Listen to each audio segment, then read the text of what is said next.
You've done everything right. You cut the carbs, you joined the gym, you tracked every calorie down to the last almond, and still, the weight around your middle just stays. And the worst part, nobody can explain it.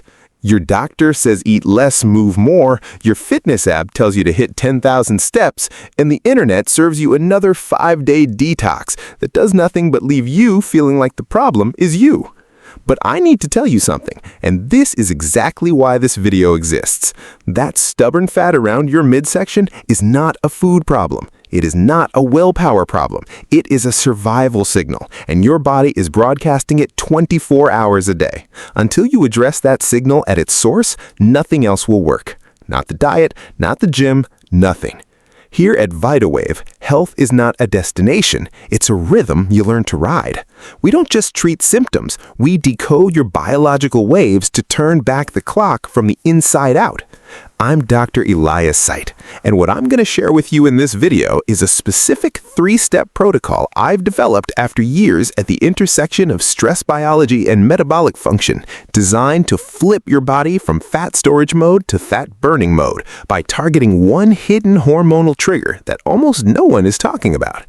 Stay with me to the end because I'm going to show you something that will permanently change how you understand your own body. Let me start with one number: 40. After the age of 40, the rules of weight loss genuinely change. Not because you're broken, not because your metabolism mysteriously switched off, but because the primary driver of fat storage in your body shifts, and most people and most programs don't account for this shift at all. Here is the biology, and I want you to really hear this. When you're younger, fat storage is mostly about energy balance. Eat more than you burn, the excess gets stored. Simple. But after 40, especially for women navigating perimenopause and men experiencing andropause, the hormonal landscape rewires completely. And the single most powerful regulator of fat storage in that new landscape is not calories, it is cortisol. Cortisol is your primary stress hormone, and here's something most people fundamentally misunderstand about it. Cortisol is not your enemy. It is a brilliant biological survival tool. When your ancient ancestors encountered a predator, cortisol flooded the bloodstream, mobilized glucose for immediate energy, shut down digestion, and redirected blood flow to the muscles. Your body made one decision: forget everything else, survive the next 30 seconds. The problem? Your body cannot tell the difference between a lion chasing you and a passive-aggressive email from your boss. Both register as threats. Both spike cortisol. And in the modern world, those threats are relentless. The morning alarm that jars you awake, cortisol spike. The commute traffic, cortisol spike. The meeting you're dreading, the bill you forgot to pay, the argument that replays in your mind at 2 in the morning, all cortisol spikes, one after another without end. And here is where it gets critical for your waistline. Cortisol specifically instructs your body to deposit fat in the abdominal region. This is not random. Visceral fat, the deep fat that wraps around your organs, is more cortisol receptors than any other fat tissue in the body, which means it grows preferentially, directly in response to stress hormones. So what is visceral fat really? This is something I need you to sit with. Visceral fat is not passive tissue. It's not just stored energy waiting to be burned someday. It is a metabolically active organ. It secretes inflammatory chemicals, it produces its own hormones, and it communicates directly with your brain, keeping your stress response permanently activated. Once visceral fat accumulates, it begins to generate the very hormonal environment that grows more visceral fat. It is a self-reinforcing cycle. And you can be in a 500-calorie deficit and still be locked in a fat storage state because the cortisol signal is overriding everything else. Calorie counting does not touch this cycle. Exercise alone does not touch this cycle, and that is precisely why you are still struggling after doing everything right. Here's what that means for you right now, and this is the first thing I want you to walk away with today. Once you understand that visceral fat is driven by cortisol and not calories, you stop fighting your body and you start working with it. That single shift in understanding will save you years of wasted effort. Now let's go deeper, because the hidden stressors keeping you locked in this cycle are not what you think they are. We tend to think of stress as dramatic. Divorce, job loss, grief, those are real. But the stressors that keep cortisol chronically elevated are far more subtle, woven so deeply into ordinary daily life that we have stopped seeing them entirely. Chronic low-grade social comparison, the endless scroll through other people's curated, filtered, highlight reel lives, your nervous system reads that as a mild but constant social threat signal. In a tribal world, losing social status meant losing protection. The algorithm is exploiting ancient wiring, and your biology is paying the price. Environmental noise, traffic, open-planned offices, city sounds. Your auditory cortex processes these as low-level threats even when you're consciously unaware of them. Chronic noise exposure raises cortisol measurably over time. Blood sugar volatility. When your glucose drops after a high-carb meal, after skipping breakfast, after that afternoon coffee with nothing to eat alongside it, your body reads the crash as a biological emergency. Cortisol rises immediately to mobilize glycogen from the liver. So, paradoxically, certain eating patterns that are widely promoted as healthy are creating a cortisol cycle you don't even know you're in. And perhaps the most insidious stressor of all in midlife, the identity questions that arise after 40. Am I where I should be? Is it too late to change? Did I make the right choices? These are not trivial. They are existential. And your nervous system does not distinguish between existential and physical threat. All of it. The phone, the noise, the glucose crash, the unanswered questions at 2 in the morning keeps your body locked in permanent survival mode. And in survival mode, there is one biological priority: protect the reserves, store the fat, prepare for a famine that never comes. Now, what happens next is where it gets even more critical, because elevated cortisol doesn't just store fat, it actively dismantles every attempt you make to burn it. And the mechanism behind this is something your doctor is almost certainly never discussed with you. So, now you understand where the cortisol is coming from. Let's talk about what it's actually doing to your metabolism, because it goes far deeper than fat storage alone. Elevated cortisol creates insulin resistance. Let me put this in plain language. Insulin is the key that unlocks your cells so glucose can enter and be burned as energy. When cortisol is chronically elevated, it blocks this process at the cellular level. Your cells become unresponsive to insulin's signal. Glucose stays in the bloodstream. Insulin levels rise further, trying to compensate, and your body, because glucose that cannot enter cells still registers as a biological emergency, converts it into fat. Visceral fat. Every time. This means you can eat a perfectly clean diet by every conventional standard and still gain abdominal fat because the metabolic machinery is broken at a level that diet alone cannot reach.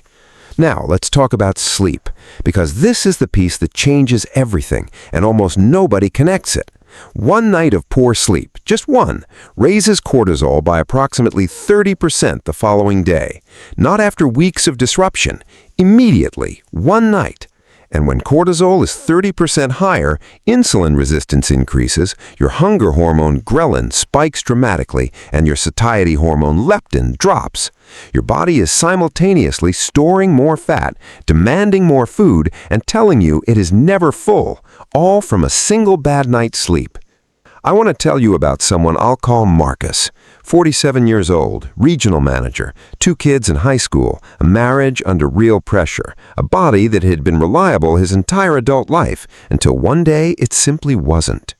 Marcus was in the gym 4 days a week. He had meal prepped every Sunday for 8 consecutive months. He had done everything the internet, his doctor, and his fitness tracker told him to do. And in those 8 months, his waist had grown 3 inches. When he came to me, he was not lazy. He was not undisciplined. He was exhausted in a way that sleep alone was not fixing. And when we looked at his biology, what we found was not a calorie problem. We found a nervous system locked in full survival mode, running cortisol at crisis levels around the clock, and a body that had responded exactly the way 400 million years of evolution designed it to. Marcus is not unique. He is the majority. He is quite possibly you. And here is something I need to say that is going to be uncomfortable for some of you. High-intensity exercise. Everything in fitness culture tells you to push harder. HIIT, heavy lifting 5 days a week, sweat more, suffer more, earn the result. And here is the biological truth that culture consistently refuses to acknowledge. High-intensity exercise is a physiological stressor. It raises cortisol significantly. For a 25-year-old with healthy adrenal function and optimal sleep, the body recovers quickly and the net effect is positive. For a 45-year-old already running on cortisol fumes, adding 2 hours of intense training is like pouring fuel onto a fire.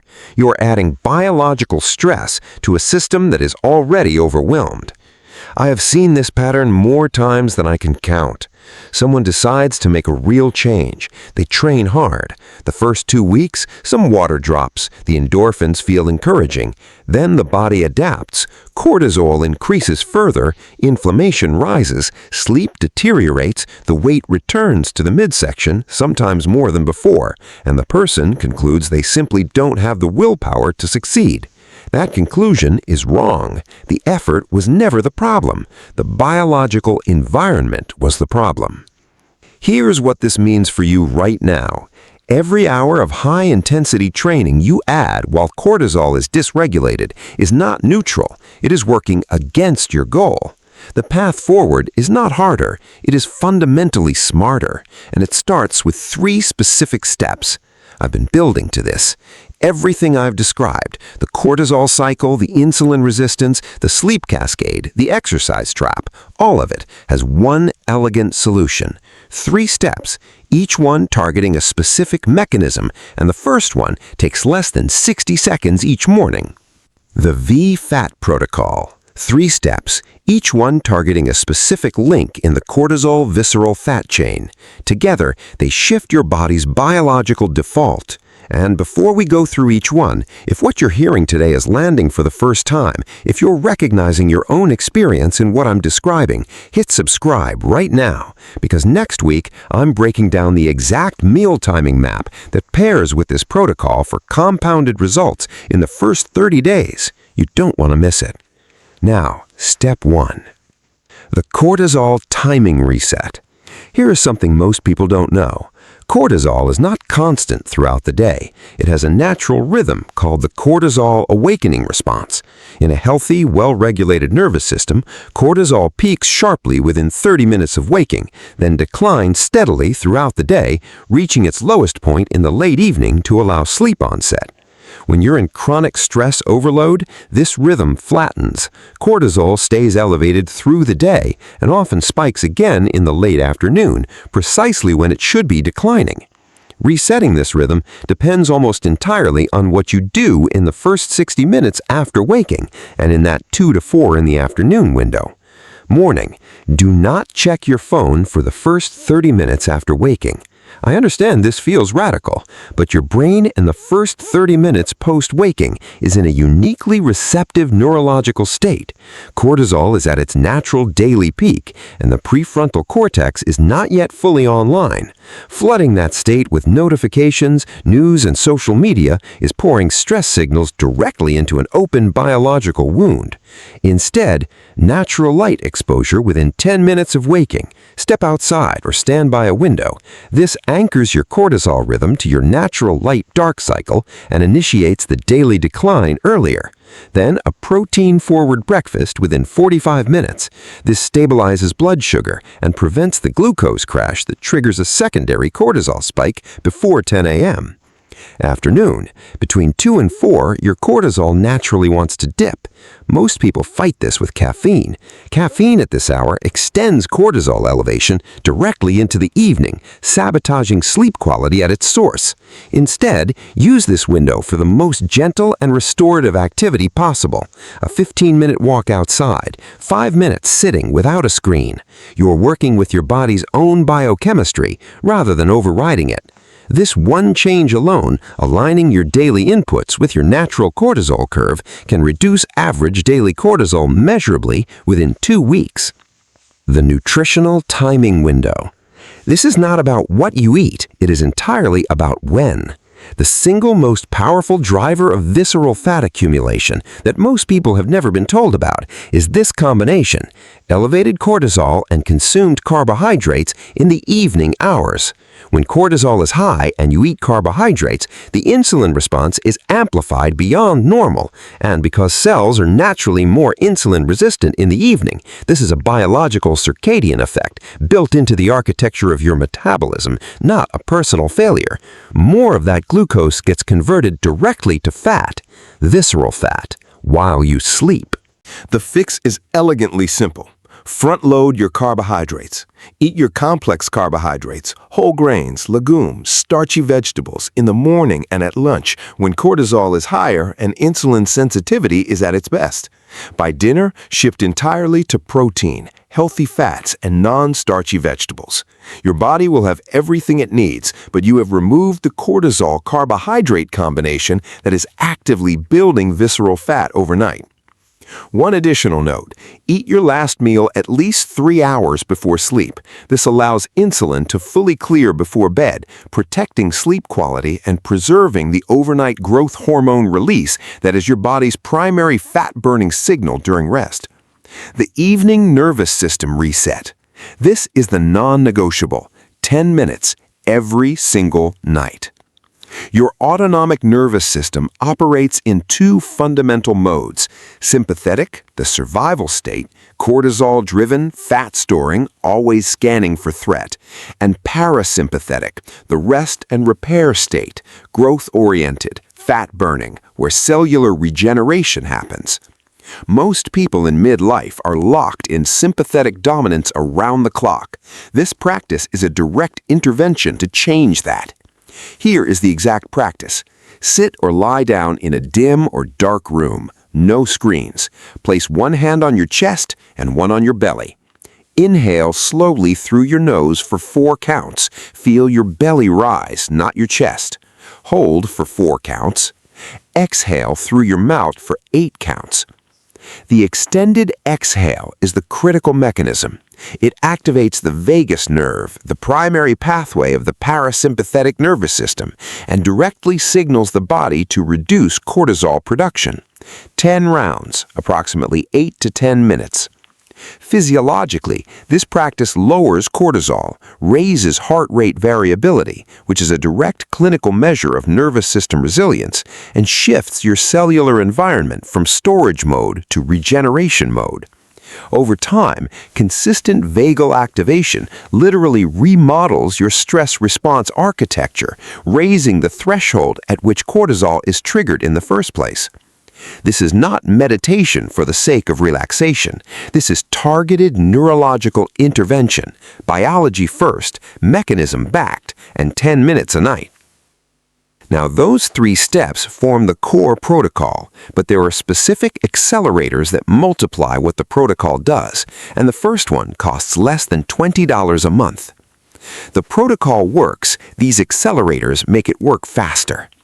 The adrenal glands, the small glands sitting above your kidneys that produce cortisol, are under enormous strain during chronic stress. Think of them as a battery being drained faster than it can recharge.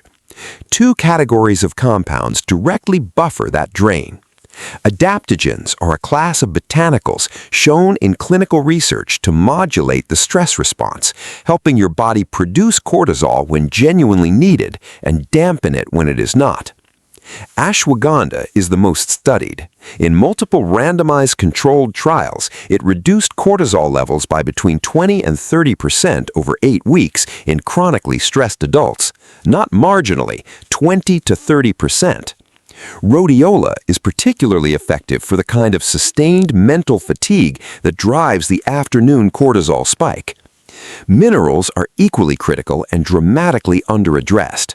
Magnesium is the most depleted mineral in chronically stressed adults, and its depletion is self-perpetuating because magnesium is required for the enzyme systems that inactivate cortisol. Less magnesium means cortisol stays active in the bloodstream longer. Magnesium glycinate, the most bioavailable form, at 300 to 400 milligrams before bed, meaningfully improves both sleep quality and overnight cortisol clearance within 2 to 3 weeks. Zinc supports insulin sensitivity and adrenal function and is almost universally overlooked. Beyond supplementation, 2 daytime techniques directly accelerate visceral fat reduction by down-regulating the sympathetic nervous system between the morning and evening practices.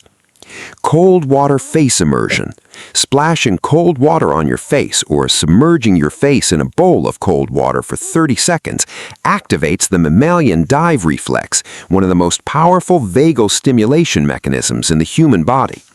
It produces an immediate measurable drop in heart rate and cortisol output. Use it before a difficult conversation, after a frustrating work session, in that mid-afternoon cortisol window. The physiological sigh. A double inhale through the nose, 2 sharp sniffs, followed by 1 long, slow exhale through the mouth. Stanford research identifies this as the fastest known method to reduce physiological arousal in real time. It works in a single breath by reinflating the alveolar sacs in the lungs that collapse under stress, resetting respiratory mechanics and immediately shifting the autonomic state. And finally, your sleep environment, because the quality of your sleep determines how effectively cortisol is cleared from your system overnight. Temperature. Your core body temperature must drop 1 to 2 degrees for deep sleep to initiate and sustain. Most modern bedrooms are too warm, 65 to 68 degrees Fahrenheit, 18 to 20 degrees Celsius. A cool shower before bed achieves the same effect. Light. Any evening light exposure, including the blue spectrum from phone and television screens, suppresses melatonin and maintains cortisol elevation. Blue light blocking glasses from sunset onward or switching all devices to night mode produces a meaningful difference in sleep onset and depth. These are not optimization tools for the obsessively biohack-minded. They're basic biological requirements that the modern world has systemically violated. Restoring them is not optional if metabolic reset is the goal. Now, this is the piece that separates a 30-day result from a lifetime result. The first 30 days of this protocol are about reset. You are not just losing weight, you are rewiring a nervous system and recalibrating a hormonal axis that has been dysregulated in many cases for years. That takes time, and the results compound differently than anything you have tried before. Each night of better sleep makes the next day's cortisol response more resilient. Each day of lower cortisol makes the following night's sleep deeper. You are not fighting a downward spiral anymore. You are building an upward one, and it gains momentum. What to expect in weeks 1 and 2? Most people notice improved sleep quality before they see meaningful scale movement. This is the correct order. It's a positive signal. It means the nervous system is beginning to shift. Weeks 3 and 4, waistline measurements begin to change, often before overall body weight moves, because visceral fat is metabolically active and releases readily once the cortisol signal drops. After the first month, you enter what I call metabolic flexibility. Metabolic flexibility is the state where your body shifts fluidly between burning glucose and burning fat, depending on what is available, instead of being locked in cortisol-dependent survival state fat storage. It's the metabolic condition your body was designed to maintain. And when you reach it, you stop white-knuckling a diet. You stop fighting your biology every single day. You ride the wave. The weight you have been carrying in the middle of your body is not a measure of your character. It is not evidence of laziness or weakness or poor choices.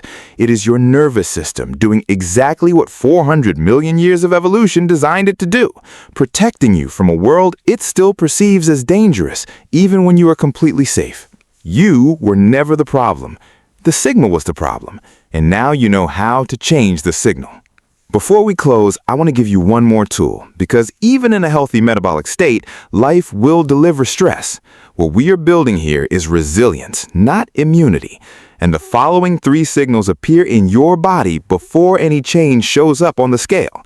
Learn to read them here, and you intervene at the first domino rather than after 10 have fallen. Sleep onset difficulty. If you find yourself lying awake with a racing mind that will not quiet, that is elevated evening cortisol, Act on it immediately. Extend your evening practice, reduce afternoon caffeine, and look honestly at which emotional stressors are currently unresolved in your life. Sugar craving spikes, a sudden, intense drive towards sugar, especially in the late afternoon or evening, is a cortisol-driven blood sugar crash. Your body is asking for a quick energy source because it perceives threat. Instead of feeding the craving, pause and ask, what is actually stressing me right now? The answer is almost always there. Abdominal bloating and morning water retention. Cortisol has significant effects on fluid retention in the visceral region. If you wake noticeably more bloated than usual, your stress biology has been elevated overnight. Investigate and address before it becomes a weight change on the scale. These 3 signals are your early warning system. They are your body communicating with you in the only language it has. And now, for the first time, you know how to listen. I want to leave you with this. Health is not a destination. It's a rhythm you learn to ride. And the most important shift you can make, the one that makes every other change possible, is learning to decode what your own biology is telling you instead of spending your energy fighting it. Subscribe, and you now have the full map. The cortisol connection, the metabolic mechanism, the 3-step protocol, the accelerators, the long-term blueprint, the early warning signals. What you do with it, that is the rhythm you build. If this landed for you today, if something finally clicked that you have been searching for, please share it with someone who needs it. One person in your life is living exactly what Marcus was living, and they deserve to hear this. Drop a comment below and tell me which of the 3 steps are you starting with tonight. I read every single one. And if you want to go deeper, the next video is waiting for you right now. I break down the exact meal timing map that stacks directly on top of this protocol for compounded results in your first 30 days. It is on screen right now. Watch it next. I'm Dr. Elias Site. This is VitaWave. I'll see you in the next one.